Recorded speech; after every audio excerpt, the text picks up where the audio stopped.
Healthy tips. தோள்களில் ஏற்படும் எரிச்சல், அலர்ஜி போன்ற பிரச்சனைகளுக்கு கற்றாழை ஜெல்லை தடவி வர எரிச்சல், அலர்ஜி குணமாகும். முடி உதிர்வு அதிகமாக இருக்கக்கூடிய பெண்கள் தினமும் ஒரு எள்ளுருண்டையை சாப்பிட்டு வர முடி உதிர்வு குறையும். ஓமம், இஞ்சி, பூண்டு இவைகளை ஒன்றாக வைத்து அரைத்து தேனில் கலந்து சாப்பிட்டு வர இதய கோளாறுகள், குறிப்பாக நெஞ்சு படபடப்பு நீங்கும். மாதுளைப்பழம் சாறு, எலுமிச்சை பழ சாறு கலந்து குடித்து வந்தால் சளி தொல்லை குணமாகும்.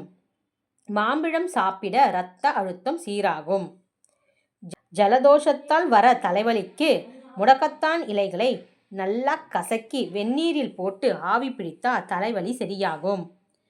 நீங்கள் படுக்கைக்கு செல்வதற்கு முன் ஒரு பவுலில் தண்ணீரை சூடேற்றி வாயை திறந்து நீராவி பிடியுங்கள். தொண்டையில் படும் ஈரப்பதம் உங்கள் குரட்டையை குறைக்கும்.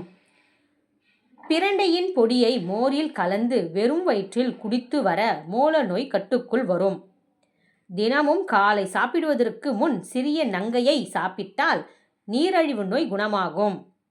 தினமும் குறைந்தது 20 புஷ்களை செய்து உடலின் மேல் பகுதி பலம் அதிகரித்து உடலை கட்டுக்கோப்பாக மாற்றுவதுடன் ஸ்டாமினாவும் அதிகரிக்கிறது.